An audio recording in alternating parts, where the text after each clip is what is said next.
We now return to Let's Play Cypher. Okay, so I'm in my capsule. Time to go meet Sarah. She did give me some instructions to do this. First thing she said was to turn off the lights so the cameras can't look at me. So, turn light switch off.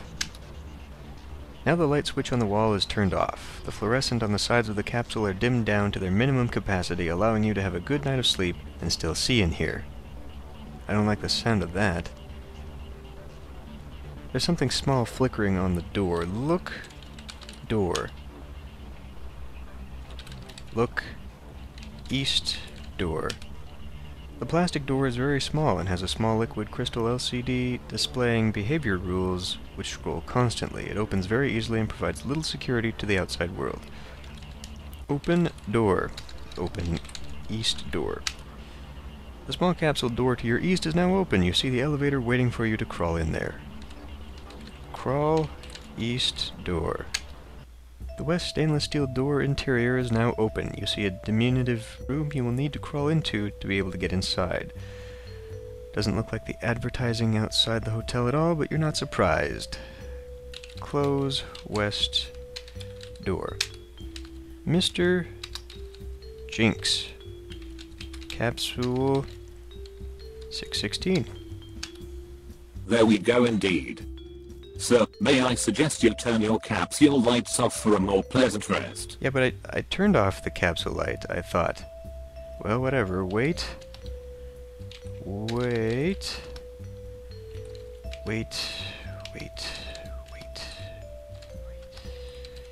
Excuse the interruption, Mr. Smith, but we have arrived. Capsule 616, like you requested. Have a pleasant night, says the happy voice. Open west door. Crawl west door. Capsule 616. Sarah is on the mattress, wearing only her red cowboy boots, oh my, while she bites on her toenails. How the hell does she do that? The scene would be provocative if it wasn't for her servo legs pumping blue fluorescent liquid through her knees. Clearly whoever wrote this paragraph wasn't thinking too much about what they were doing. What they were writing. She's got servo legs that happen to have toenails, which she is biting through her cowboy boots.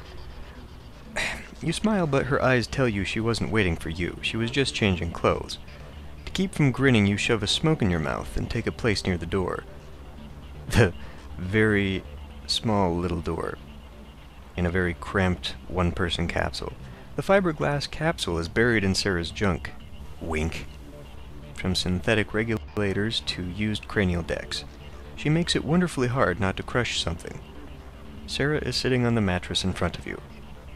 Sarah, how the hell are you biting your toenails like that?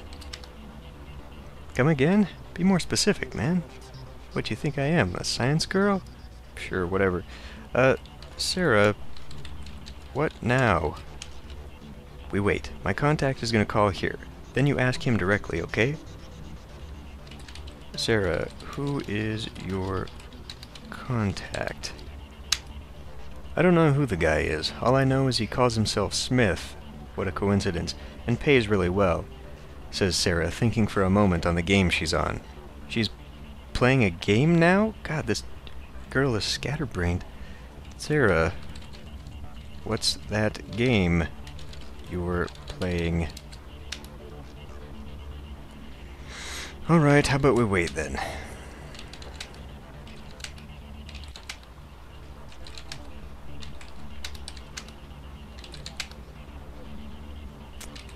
Sarah, when is Smith going to call? A phone rings inside Sarah's purse. You can ask him yourself. It must be him. He's the only one who has this number. Take phone. Sarah plugs a small pink fish-like wireless earbud into her ear. Got it. I know the place. Yeah, he's here. Smith wants to talk to you. Make it quick, says Sarah, while you put on the device. Smith. The hell is going on? Please, Mr. Doggeron, be more specific with your questions. Smith. Who are you and why? He's not going to answer. I mean, he's going by a pseudonym. Why are you helping me? I'm sorry, you'll have to be more specific. Smith. What do you know about this code in my head? They need your head to extract the passcode, yeah? Since the procedure can kill you once the upload is interrupted, you are not likely to agree to sit through a download, are you? Says Smith. Smith. Who is after me? They want your head because the passcode is in there. If they succeed, whoever is behind that bypassed man will get the passcode out of your synapse for sure. It may take months, though, but he will crack any security software you have installed in there, says Smith, and Sarah starts putting bullets in her gun. Smith. What should I do? Smith. What now? There are complications. The man after you, the one using retrievers, he could be listening to this conversation. I gave Sarah a micro SD. She will hand it to you at Neosushi Tower. Why there? You will have to listen to the micro SD to find out, Mr. Doggeron. Sarah, give me the micro SD. Ask Smith whatever you want to know, because as soon as you hang up, we're out of here, says Sarah, while going through her gear. Well, I guess we're going to Neosushi Tower then, and everything I need to know is on that micro SD, so that's all I need to know about from Smith. Hang up phone. Hang up. Turn phone off. Smith. Goodbye. I can't answer if you keep making long questions, Mr. Doggeron. This line may be bugged, and we need to keep your interaction on the phone as short as possible. Yes, I know. I was hanging up. Conversation is over. Smith, can you get the passcode out of my head? Unfortunately, I don't know what that passcode you carry unlocks, Mr. Doggeron. Only Lime's client knows the answer for that question, says Smith, and you can hear him smile over the phone. Smith, how do you know Lime? I barely knew the person you refer to as Lime. For me, he was once called Maurice, and our relationship didn't extend further from our business, says Mr. Smith's deep voice. Smith, I'll come to Neosushi Tower. It's dangerous to talk by phone. You will know more about the plan once you get there. Listen to the micro SD. It will save your life. Yes, yes, I know. Exit? Well, according to the hint book, the proper thing is to say, Smith, I accept. How the fuck I was supposed to know to say that, I don't know, but wise choice. Go to Neosushi Tower. You can take a cab at the hotel landing pad. Sarah will go with you. Once you get there, she will give you the micro SD for you to listen to. Good luck, Mr. Doggeron, says Mr. Smith, and before you can answer back, he hangs up. Sarah, let's go. Don't waste time talking here. We need to get you to the tower pronto before someone realizes you're here. Man, Neosushi Tower? This is going to be interesting. Let's catch a cab over at the hotel landing pad. Sarah, where is the landing pad? Fine. Open east door.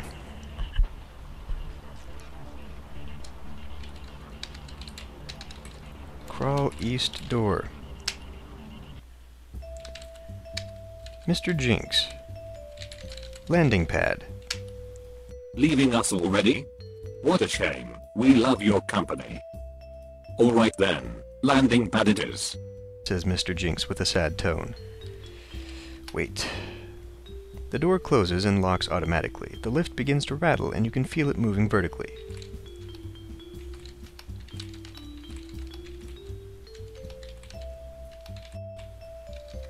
Here we are, Mr. Smith. The landing pad. You can hail a taxi from here. Actually, I think there is one waiting already. Have you noticed how they are always hanging around doing nothing? Haha. Says Mr. Jinx, clearly more happy now. Open west door. The west stainless door opens and you see a landing pad with a taxicab waiting. The second the driver catches a glimpse of you and Sarah, he gets inside and starts the engine. Go through west door. Exit lift. Go west. Capsule Hotel landing pad. The landing pad is a circular area with dancing lights around its metal edge. The holographic signs floating around the landing pad indicate you should wear oxygen masks to avoid pulmonary infections because of the asteroid dust that settles down on high surfaces like the one you're on now. The taxi driver is carrying one while reading a paper inside the modified hover car, waiting for you and Sarah to step inside. The taxi is waiting on the landing pad. It is a second-hand hover car with an expired license plate and dents all over the sides. Get inside taxi. Look taxi. The yellow taxi is a modified version of the original Pointer 1.6 hover car made by legendary company Volkswagen. Step inside taxi. Open taxi door. Passengers' doors of the taxi are now open, waiting for you to step inside. The hovercar's automatic air freshener boosts a rather unpleasant lavender essence from inside. Step inside.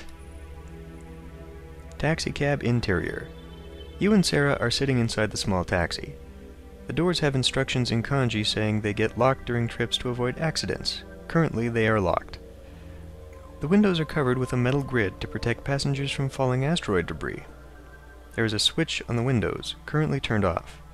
There is also a plate displaying the driver's information on the back of his seat. Outside the window, the Capsule Hotel landing pad lights glitter against the raindrops. The driver is waiting for instructions while going over his newspaper. Look. Plate.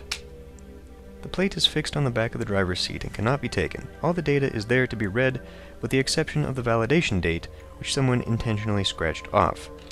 Read plate. Neosushi vehicle license plate, driver's permit issued to Corbin Dalton. Corbin. Neosushi Tower. Again? Alright, if you say so. There's a party there tonight or something? I just came from dropping off someone from this very hotel not even 10 minutes ago. Anyway, this is my last trip. I'm calling it a night, says Corbin. Sarah coughs loudly, trying to cover up the conversation. I guess we just wait for a while then. Corbin hits a couple switches and the onboard computer asks for authorization to take off to the Aero Transit Control. A holographic clock appears on the windshield, and after a brief countdown, the magnetic locks are released. The taxi bounces while moving up, away from the Ibisu buildings.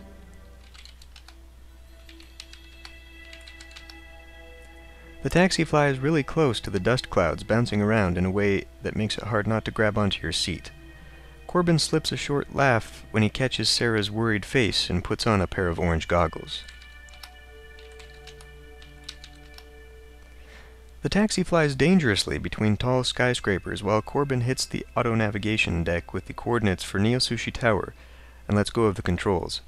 The taxi almost crashes a couple of times against moon debris in the process. Sarah swallows a curse.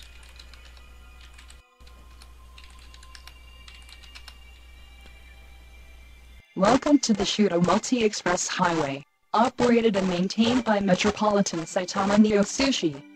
You are now flying through Edobashi route. Please maintain distance from other hovercars. If you need assistance. Corbin hits a switch and the GPS volume shuts off.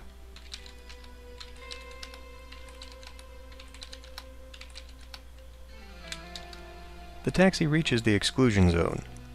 We're getting close. Alright, here, grab this taiko belt. It patches up with my V-phone camera.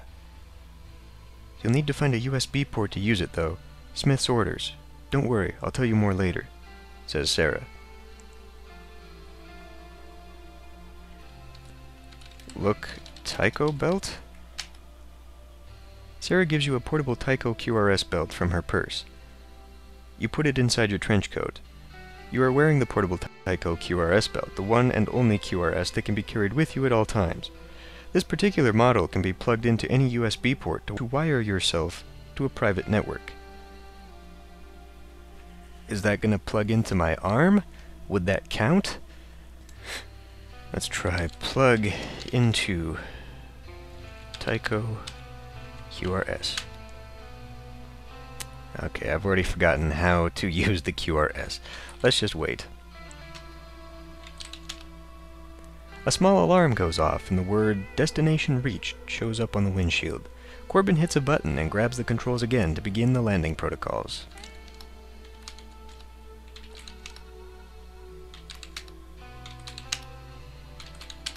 This is really unnecessary. Corbin lands the taxi 2 blocks from Neosushi Tower. After noticing the look on your face, he takes his goggles off and says, "Look, pal, this is as far as I go. The tower is over there. You two look like trouble, and I've got enough of those already. It'll be 70 credits. Give Corbin multi-card. Give multi-card to Corbin.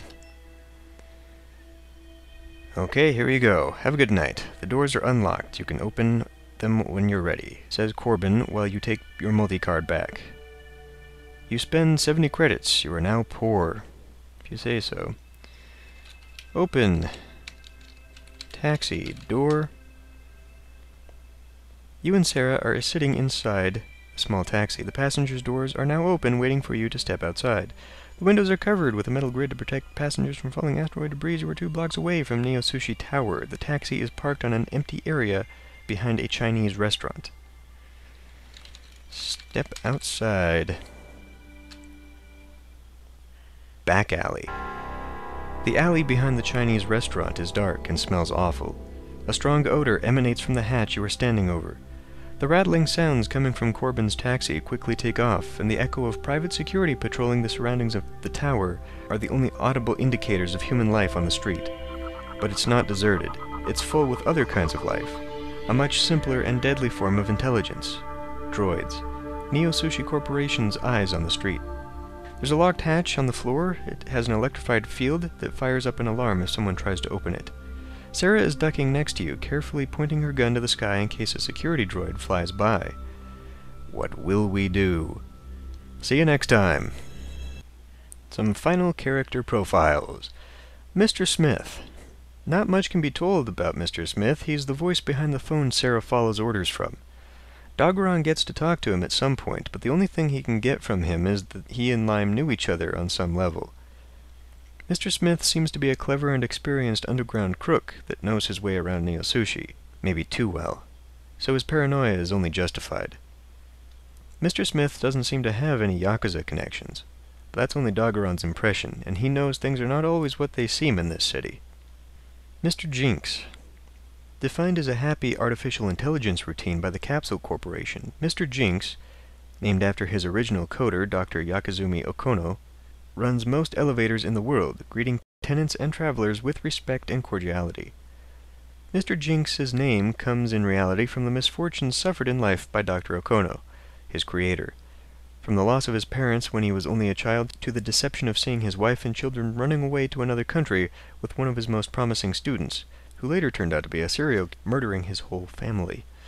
Dr. Okono committed suicide by throwing himself into the elevator shaft of his own laboratory just 2 days before the Capsule Corporation, owner of the Capsule Hotel World franchise, answered his intention to sell the first artificial intelligence for lifts in the world for a sum of 40 million credits, which he received via digital check later that very week. Unfortunately, doctors couldn't bring the now wealthy Dr. Okono's broken body back to life. Since the only known legal heir to Dr. Okono's fortune was his recently created software, considered to be a living entity by corporate laws, The Capsule Corporation managed to secure the acquisition and at the same time get a 40 million credit tax-free donation from Mr. Jinx on the first operative day. Corbin Dalton. Corbin is your average Neosushi taxi driver working double shifts to support his family. He's not a bad or good guy, he just wants to get his part of the job over with and go back home with a transfer ID number on his hand. Corbin's only vice, besides his bad attitude, are corporate-approved electric cigarettes he enjoys smoking while reading the digital edition of Neosushi Herald and driving at the same time, which has caused him to have more than one accident and several driving code violations his employer company has had to pay for him. Corbin doesn't have any modifications done to his body, not because he's part of some meatball organization, but because he doesn't find them necessary to do his job. Corbin drives a used hovercar he modified himself as a taxi, and although he succeeded in doing so in a way that the police don't realize it's not an approved transportation vehicle, the hovercar has severe problems with both the thermal injection and manual transmission modules. So Corbin spends most of his time and credits in the repair shop trying to get it fixed without much luck.